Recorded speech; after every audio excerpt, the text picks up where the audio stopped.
So, thank you, Brother. For giving me one back 30 years. It's quite obvious. Okay? So, me being RCD,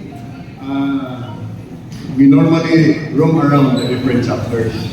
So I just came in from Gargar. They're doing their CLP also. So their number and your number for the participants is almost the same. Okay, so well and good. Let's go for quality. Okay, so may hapon sa tanan. Before I start my talk, please let me make mention on the principle: our happiness is not dependent on circumstances. Rather, the basis of our happiness is our relationship with our God. And we know that in all things, God works for the good of those who love Him. So, emphasize that, who have been called according to His purpose. That is in Romans 8:28. So, I just would like to make some example, quick, in a nutshell, loving God and neighbor. Loving God, we could say it's easy. We can love God unqualified. But are you sure unqualified loving your neighbor? Okay? Your neighbor na chismoso. And then especially the neighbor nga imong yung putra, kada adlaw ni mo makitaan. How are you going to love that neighbor? So I once heard a priest in his homily, he emphasized, you may not be able to love your neighbor, but you can always do is, this is the best, do not hate your neighbor. Loving might not be possible, but not hating your neighbor is possible. It can be done. Right? So loving God and neighbor is the first thought of Module 2 of our Christian Life program. So we've completed the 4 sessions already. So this is now the second module. And specific goals of this talk are to move participants to apply for their evangelism so that loving God and encourage them to invite Christ to be at the center of our lives. So ang emphasis na nilon is our relationship with our Lord. And by the way, mag-away na I'm assisted with my wife, Virgie. Is that? Sige ko tingnan ko as usual kay senior na ba, I need assistance. I cannot do this on my own. Okay, next is to lead participants to understanding that the essence of Christianity is union with God and that this is made possible through Jesus Christ. So everything else, wala na, but our relationship with our Lord. To make them feel the need to enter in a personal relationship with God and to love one another as Christ loved us. So ang emphasis, if you know how to love our God, at least you should also know how to love your neighbor. The people you meet every day is your neighbor. So in Module 1, we focus on who is Jesus Christ and the part that he played in man's salvific history. That was talk number 1. Then how God revealed himself to man and the love he bears for him. That is talk number 2. What is God like? Likewise, it emphasized the power of the Holy Spirit, how he dwells in and transforms man. And lastly, God's call for us to repent and believe in the gospel. So, talk number 2, I suppose, is the talker of the speaker of CLP2. Diba? Brother Jeff is your speaker last time. So, he also went to Qatar and then they have their first and second talk today. So, I hope emphasize na natin talk number ang Module 1. So, in Module 2, we will focus on how we can live successfully as Christians in the modern world. And how we can live out God's plan to experience His power and peace. Because it's not a relationship. How are we relating with our God? So sisters and brothers, let us now start discussing the Christian ideal, which is loving God. Loving God, some of us try to express our love for God in different ways. First, by citing up pious feelings, religiosity na to, di ba? Simpata, at to bitaw sa bisag asa nobena, but are we practicing the faith of Muhammad? Some are doing humanistic or philanthropic endeavors. Ano bitaw, donate yun para sa relihiyon, nagpo kayo. But the thing is, you practice pa niya ang yung faith. And the third is acts of piety. All these are not wrong concepts, but neither are they adequate in the expression of love. Kulang na siya. So, there is even a talk on, is your religiosity leading you to deeper spirituality? Both. You can be religious, but you're not spiritual. You can be spiritual, but you're not religious. So loving God as an ideal. Our goals direct our human behavior and plans for life. These goals become our ideal life, influencing and directing our lives. We can give our lives to pursuing our goals, but in our goal is not focused in loving God, then it falls short of the ideal. So in every goal, obvious tayo, make our God part of your goal. Loving God, our highest priority. When questioned by a scribe as to which was the first of all commandments, Jesus replied, "This is the first. Hear, O Israel, the Lord our God is Lord alone.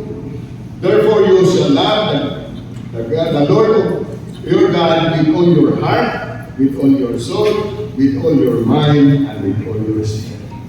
So muna yung niya, tanan, as human as you are, ihatag na ito na.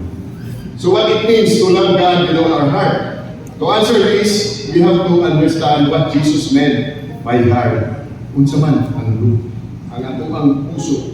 In modern day understanding of heart, for most of us, heart has something to do with feeling or emotion. Di ba? Normally, na-in-love ko. Heart. The biblical understanding and definition of heart differs from modern day idiom. Heart is understood as the seat of intelligence and decision. So dili lang ang utok, but the heart is also thinking. In your intelligence, the time when you make decisions, ang imong heart is involved. Heart is used in in the Bible or in English, we should use our mind and will. The heart is a symbol of the core of man. Who the man is includes thought and will alone in feeling. So, tanan ang heart. Bili lang kayo sa nangyayari. So, the biblical understanding of heart makes more sense when we try to understand what Jesus meant by loving God with all our heart. The kind of love God requires cannot depend on feelings which are changeable, but rather is based on a commitment, a decision. The moment you say, I do, sa inyong kasal, there is that commitment. So, for better or for worse, ang problema anak puro ng better, ini worse pa tayo. Diba? Human siya. So, to love God with all our heart is to be committed to our God, to Him. It is a commitment to seek the Lord first and foremost. No qualification. It is a decision to put God first, to be loyal to Him, to place His will and interest above our own, no matter. Parehara na we have some prayers, naghanda ko pagayuan. Ang pag-uos Ginoo ay matuman. Ang best way is giving us the grace to accept the will of God. So how do we put the Lord first in our life? This requires a basic decision to put Him first. Decide to love God above everything and to do with my life whatever the Lord wants. So whatever is the leading of the Lord, especially the promptings of the Holy Spirit, you cannot do away with it. bigay yun. This requires a decision to obey Him. Sometimes, especially in this Christian Life program, na ay mga ibang tulog na ito with all the series of talks. But the tendency is, piliin na ito, alay lang ito, okay na rin, kanina isang day ito. Unqualified. Ang ating pag-obey. So, as in John 14:15, this requires a decision to develop a personal relationship with God. A relation that is dynamic and alive. You may say na I have a relationship, pero hindi ka panagsara na ikaw pray. Panagsara sa kamot ng simbahan. You decided to love God, but yet the basics you are not doing. Diba? You are not that religious to go to Sunday Mass, attend Sunday Masses. So what it means to love God with all your mind? Love is the gospel. In the gospel denotes committed service. It is something we do rather than something we feel. Karena kita I feel, I can handle, but you're not doing it. Diba? Jesus taught his disciples to wash another's feet. He said, no greater love has he than to lay down his life for his friends. That's a tall worker. That's in John 15:13. Loving God with our minds means serving God with the use of our mind, or simply making available our minds for God's purposes. So, physically, you're in church, but your mind is wandering outside. Sa bumiro, sa simbahan, pero yung ginawa na, sa kayo na sa sabong. Di ba? Physically, you're there, but mentally, you're there. So using our minds has incredible consequences in society. It can become an instrument for distraction, like what Hitler did in World War II. Diba? He's using his mind for the total annihilation of the Jews. Or it can be applied to contribute to world progress. So everybody is enjoying better economy, etc. Diba? So, how do you love and serve God with your mind? Keep your mind clean and holy.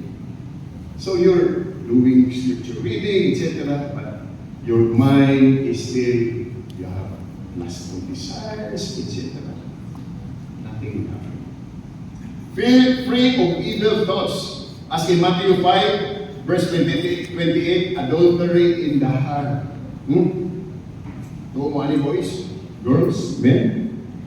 Free of uncharitable thoughts. Pagkabasa ko ito na kawali, ha? Igo at ang tawag na kuming nila adultery. Tinuod niya ginawa sa scripture. That is in Matthew 5:28. Away from suspicion that can lead to a strange relationship.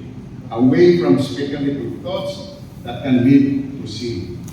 Imagine that when your mind wanders away from God, daghan ito. And then that alone, you already committed sin. So use your mind according to God's truth and according to the ways of the Word. The way we think and conduct ourselves in human endeavors must reflect the fact that we are not just living for this temporal world, but for the everlasting kingdom of God. So we are just passing by. Diba? Nilabay na rin. But our true destination is the kingdom of God. Our decisions and choices must be guided by the revealed Word of God in Scripture and faith in God's promises. So there are a lot of promises of our God in Scripture. But the thing is, some of us will not believe. Especially when you are tested in time, tested with problems, encounter ka mga obstacles, challenges in life. Despite the Bible, may nabasa na mga assurances, God's promises, mawala ito ang faith. So let your mind be preoccupied with the things of God.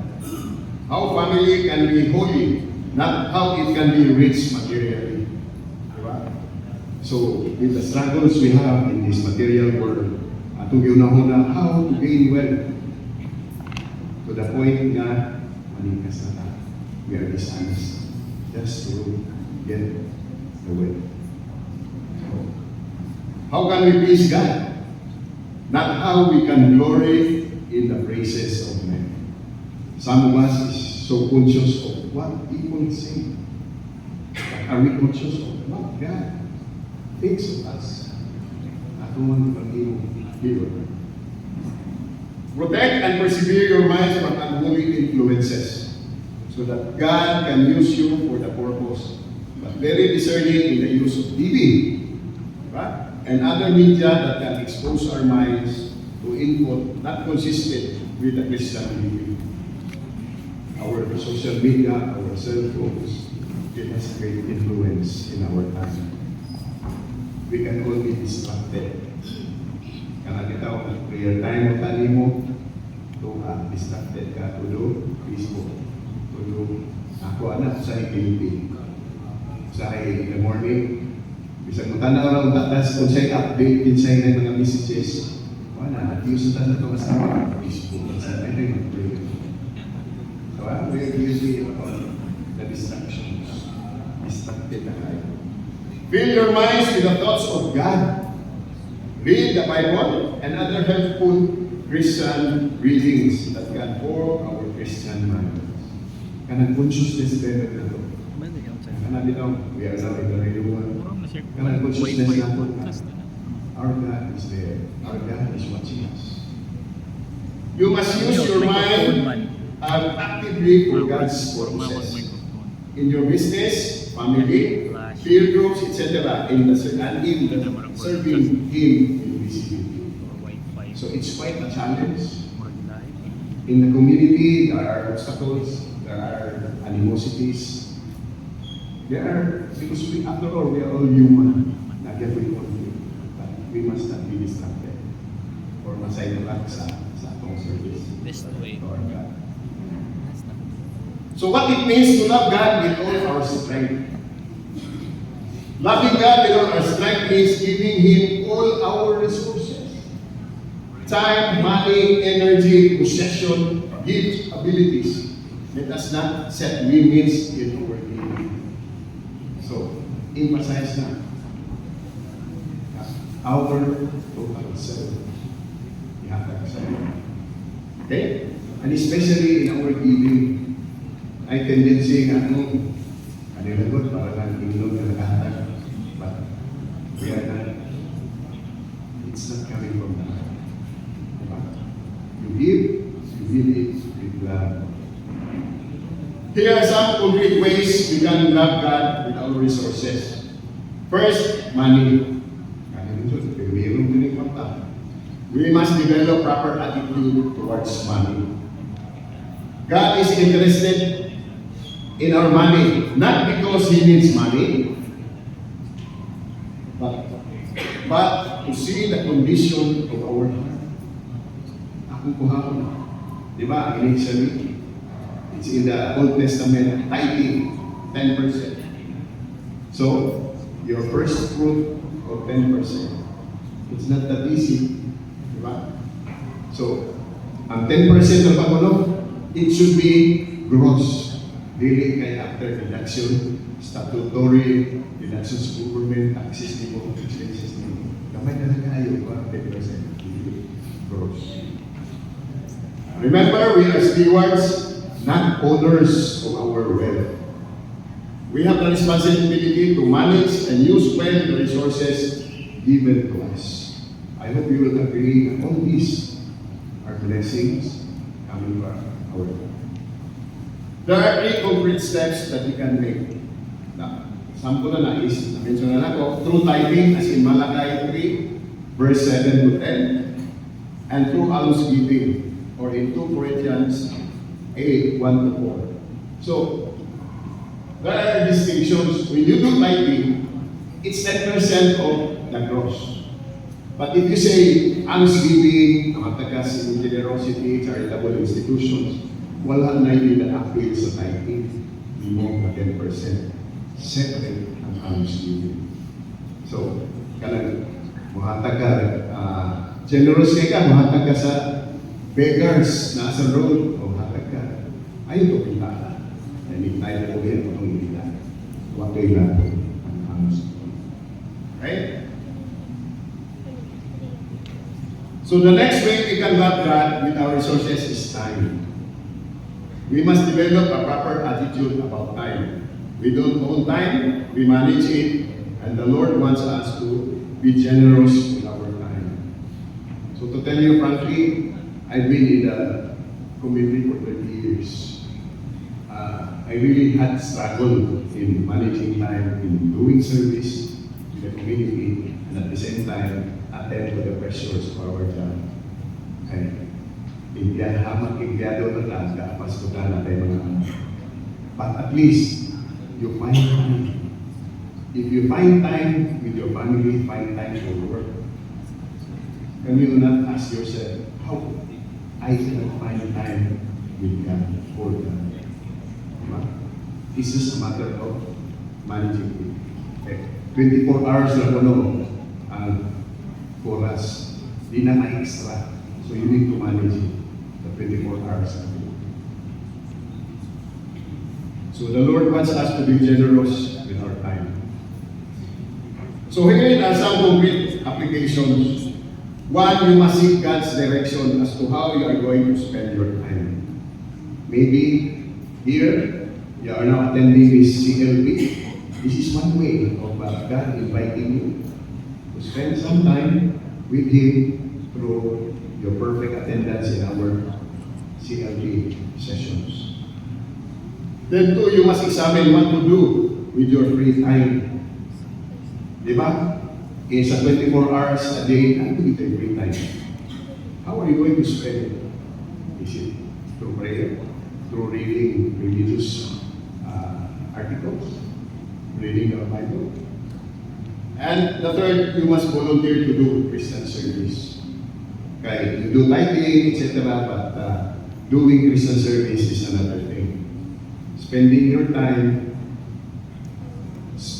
serving the poor through mga outreach program, etc.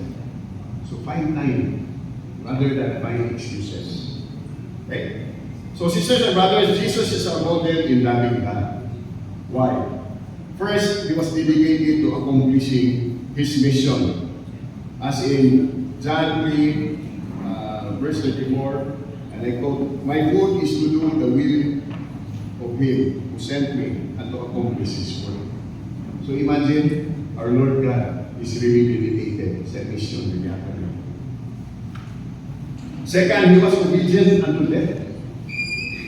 Father, if you are willing, remove this cup from me. Nevertheless, not my will, but yours be done. He is even obedient, even until death on the cross. Third, He was constantly seeking the Father's will. And in the morning, a great while before the day, He arose and went to a lonely place, and there He prayed. So, during Jesus' time here on earth, inuuna na siya, He prayed to His Father. How much itasan as human beings. So after He had dismissed the crowds, He went up on a mountain to Himself to pray again. Diba? Emphasizing constantly our Lord God Jesus, but on earth, constantly, sige siya, oh, ako. Now there is a challenge in loving God. Loving God is not a vague and impractical as you may think. Diba? Doable. It involves specific, practical actions and decisions and commitments. Can you wait to love God, your first and highest ideal? That's the question. Ikaw ang primero, Lord, I'm committed to you. Are you ready to make Christ the model of your life? After talk number 1, talk number 2, bituo ba ka? Who is Jesus Christ? What is God like? Committed na ba ka to do His will, to follow Him, and be a model? Ang si Jesus Christ in your life. So, sisters and brothers, our next Christian idea is loving our neighbor. The essence of Christianity is union with God. made possible through the death and resurrection of Jesus Christ. What makes us one Christian is a loving, personal relationship with God. Our whole life becomes an expression of this relationship. So meaning, if you really believe in God,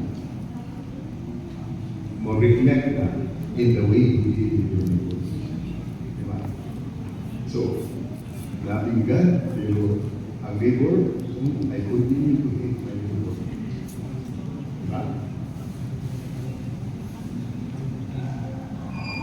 We must love one another is in John 13, verse 34 and 35, and I quote, "A new commandment I give to you, that you also love one another. By this all men will know that you are my disciples, if you have loved one another, not loving another man." Okay? So, it's a tall order for you, but it can be done with the grace of God. We are guided on His teachings through the Scripture. So let us now discuss and define the details. What is Christianity? First, it's God's love and ours, meaning it is a love relationship initiated by God. Especially in pagkabot yan sa kalibutan. Siya yung nag-initiate na putting emphasis of loving God. His love consists of this in 1 John 4 verse 10, and I quote, "Not that we have loved God, but that He has loved us and has sent His Son as an offering for our sins." Diba? The God the Father sent His Son to save us from eternal damnation. We enter in the same relationship Jesus has with His Father. Ato yung imitate. Kung siya itong relationship. Relationship ni Jesus with His Father and us. Our relationship with Jesus. Our identity is changed and we have become sons and daughters of God.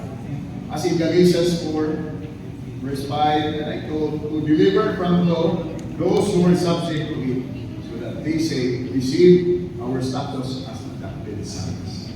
We are now sons and daughters of God. Especially after our Lord Jesus Christ, after dying. So we share in eternal life of God. As in Revelation 21, verse 3, I told, this is God's dwelling among men. He shall dwell with them, and they shall be His people. And He shall be their God, who is always with them. And that's assurance. We said that a sent God, Jesus, He is always with us. Then there must be love one another before. Let us love one another because love is of God. So everyone who loves is begotten of God and has knowledge of God, and for God is love. So muli ko ngayon because we love God and we express it in loving our neighbor. So Christianity should be defined further by answering the questions. What does God mean by love? First, Jesus spoke of love that is connected with keeping God's commandments. Kung saan mga commandments niya, aside from the 10 commandments. The world's experience shows that love apart from God has become polluted with sin. There are other love that is not based or outward without God. Diba? Love of flesh. Diba? Love of the social media. Forgetting God away. Jesus was specific about how we are to love one another. In John 15:12, we are not free to change or dilute Jesus' commandment of love, which is love one another as I have loved you. Klaro kayo ang message. Jesus meant a self-sacrificial love, to lay down one's life for one's friends. Diba? John 15:13. Ingana ka, serious ang iyang kuman for us. Even to the point of dying for one's friend. Dying on the cross was not the only example Jesus gave about loving. He demonstrated Christian love as service love in the foot washing episode. Ang sa may emphasis sa itong foot washing, it's total unity. Kita man ito, biyogasan, bisan. Total unity. Even ang ilo, iyan ang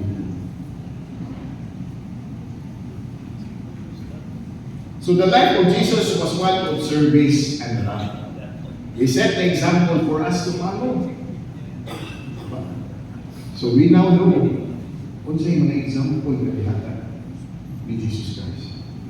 Out of love, place yourselves atone with another's service. The whole law has found its fulfillment in the one saying, you shall love your neighbor as yourself. So, kung digugma ni may munggo galingon, digugma at pagkatimuhang silingan. Is it possible to choose the people you will love? Simple ba? The Jews asked Jesus, who is my neighbor? Jesus answered them by telling them the parable of the Good Samaritan. The implication here is that all men in need of your help are your neighbors. We have to serve them, love them, help them. All murder, I suppose. But it's not that easy, especially a complete stranger. But if you are consumed with the love of God, you are conscious of what you are doing on a daily basis. So, sisters and brothers, another question relating to Christianity is how do we love our neighbor? We love our neighbor in the same manner that Jesus loves us. Unconditional na, committed na. Throughout his earthly life, Jesus taught us how to deal with one another. The golden rule clearly spells this out. Do unto others what you want them to do. So, in Paul's letter to the Corinthians, he clearly points out what love is all about. This is how Paul defines love in 1 Corinthians 13, 4-7. First, patient. Praise the Lord. Quality of persistent courage, it lies accomplices giving all allowances to the shortcomings of others. Pero the tendency is, sa puto, magpapuhuhu, di kasabot, etc. Diba? Human na siya. Next. Kind implies a sympathetic attitude towards others, considerate of others' needs. At times, ato na qualified, but ang sa Ginoo, unqualified kindness to others. Next. Not jealous. Diba? Tendency is we tend to compare ourselves to others. The moment we compare, anatata, we entertain jealousy. And then we tend to strive harder, even to the point of sacrificing our values just to attain what we want in life, the material world. Next, not boastful or proud. Being boastful or proud denotes excessive pride and vanity. Exaggerated speech, bragging, and celebration usually includes majority of words. That's human nature. So meaning, conscious ka din ha, hindi ka umiwan. Diba? Okay.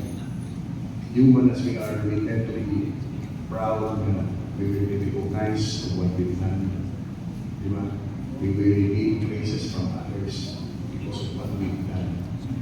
Ang true value at ating value, they are philanthropic, they give money, etc.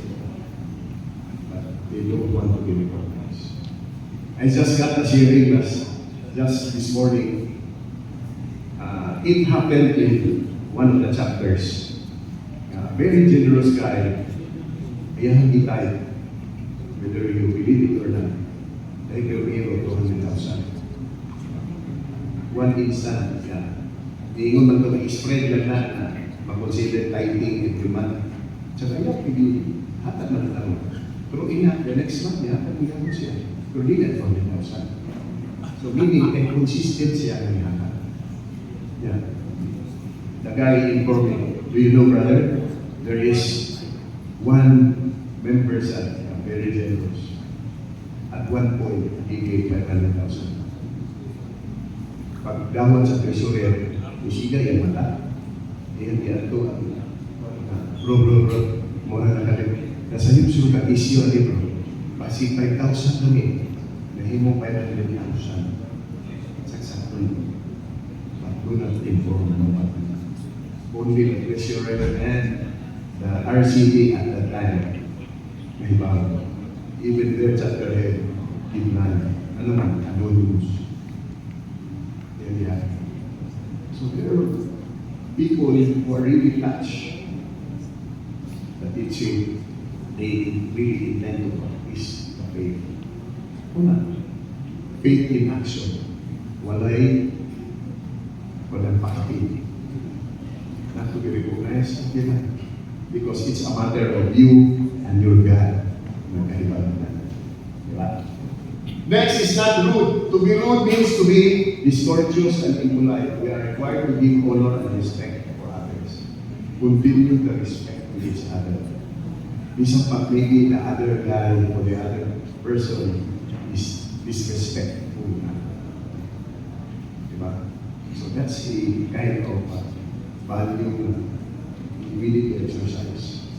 Yeah, it takes a lot of grace. Okay? Next. Not self-seeking. Self-seeking is to self-serving with service ends, primarily seeking only the rest of our others. So there are a lot of people na generous with siya. So not they don't have their motives, which is not good. So there are cases na nahitabo na siya. So what is important is let's do this without being recognized and for the better interest of ayaw itago ng mga self-interest. Not prone to anger. Anger is revengeful emotions directed against who? One who inflicts wrong, resentment, of the injury, accompanied by impulse to retaliate. Basic lang ko. Ako ka-struggle ko. Sabi na ka nag-drive ka nga rin, nagkati. Susulo rin ka sa gusto ko baos. Struggle ko anak na ako. Guardian angel is stealing ako ang passenger. Oy. Diba? Di na at an instant, our impulse is to take revenge. Ang advice ko nila, do not do anything when you're at the height of your emotion. And you will regret it later. Okay? So what will it be? Next, does not rule over injuries. Grudges or resentments over injuries. Remember, if you have resentments in you, you're blinded. The flow of grace from our God to you, if you are not seeking healing. Bisa ba, you still resent the person. Manangingong nila na makapasaydo ko po. So, condition. Right? So, next. Let's not rejoice in what is wrong. Seeks the good of others, even one's enemies. Diba? Normally, ito pag i-course, like me. Tapos ito. Diba? You intend to course people. Nasayok. Hindi mo hinugi. Kaya ito yung next. Rejoice with the truth. The quality of honesty, uprightness, and integrity. Being truthful to one another. An honesty, that is our advocacy. I-mention na sa talker, speaker, kanina dito. Even, you have to be honest, even to mga mag-paper yung ikuha sa isinahan, kaya lahat yung sinukanan. Imagine, pakusa-kusa lang ito, pero kita ko after 1 year, saan na ito kaki? Diba?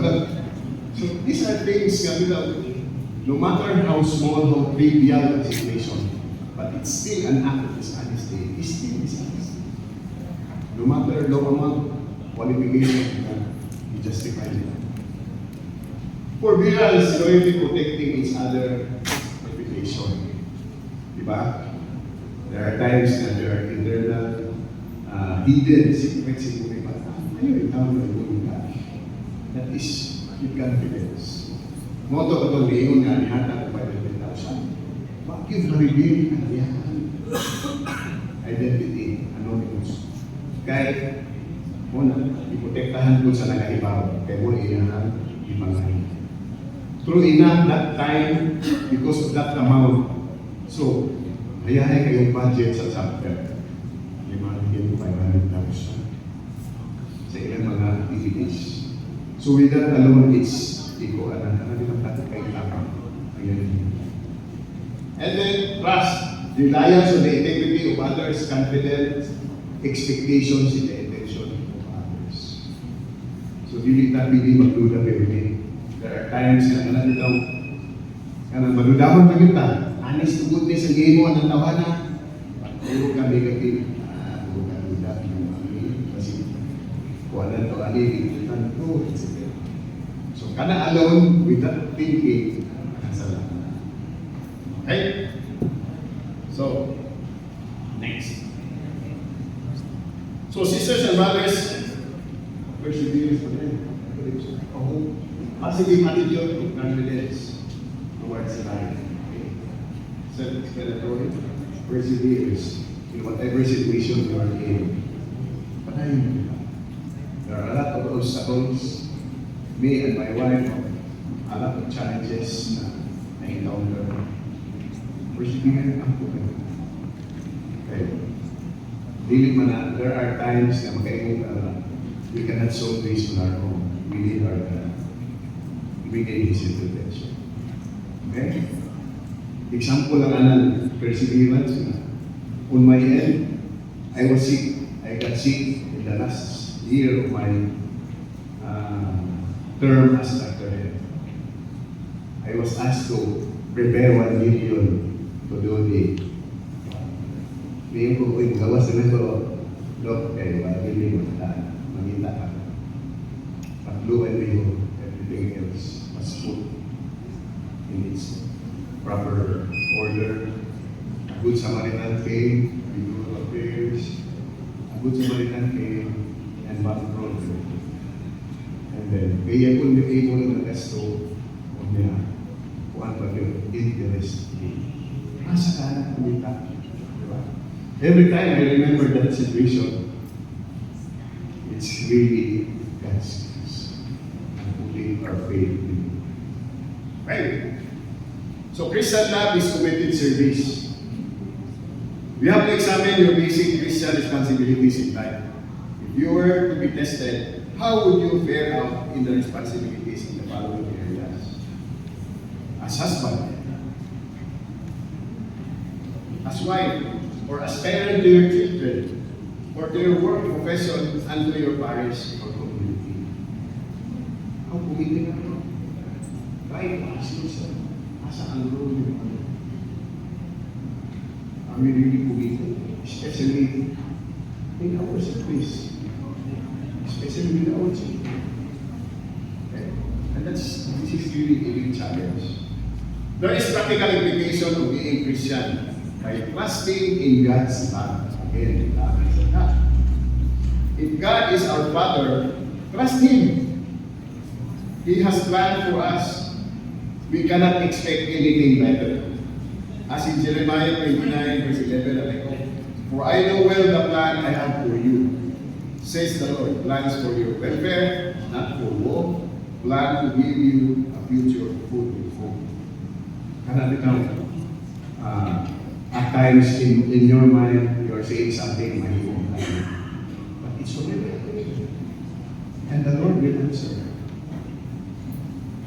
Sa itan mo, I can give you an example.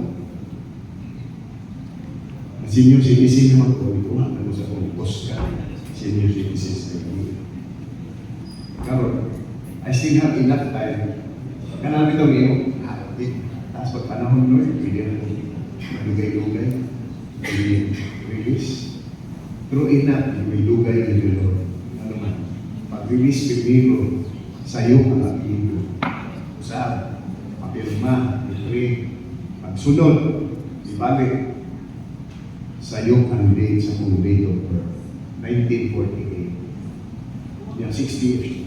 60 years old na po. 1948, pila na nila. Diba? Si Kita na usap. Kuha pa siya. True enough, sa time na ng target na mong gawas, mo yun na human ko, kung the time na mong imagine, okay, gawas ka rin gawas. Di ba? So what is in your mind, yung goal, etc. That's a prayer already. So, kung nag-i-grant ka rin ng Lord, magipay ka. So our Father knows our needs. He will provide for us and expect more where it came from. Unless that's the kind of faith that we have. So we are sons and daughters of God and brothers and sisters with Jesus Christ. As stated in Galatians 4:6-7, and I quote, "The proof that you are sons is the fact that God has sent forth into our hearts the Spirit of His Son, which cries out, Abba, Father." You are no longer a slave but a son. And the fact that you are a son makes you an heir of God's design. Diba? Hindi kayo mutuo ka na. Sa ato pa. Anak kita truly by our God, by Jesus Christ. So having the same Father makes you brothers and sisters in Christ. So if you really believe your neighbor is also your brother and your sister. So no exception. Everybody, we must exercise committed na to God and to our neighbor. So sisters and brothers, here the challenge is in loving our neighbor. Jesus showed us the way to the true Christian love by dying on the cross. He also taught a new way of life and what it really means to live as a Christian. To do and that everything is in Scripture. Did Jesus die in vain? Tanay mong pagaling dahil naging pa? Or do we who call ourselves Christians and take up the challenges hurled by Jesus to follow His footsteps?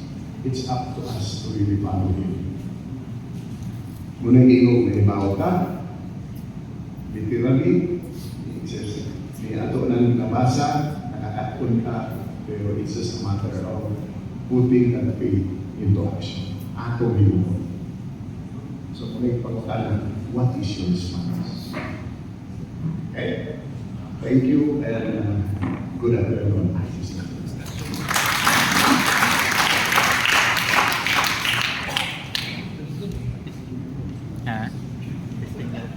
Thank you, Dr. Nelson. So,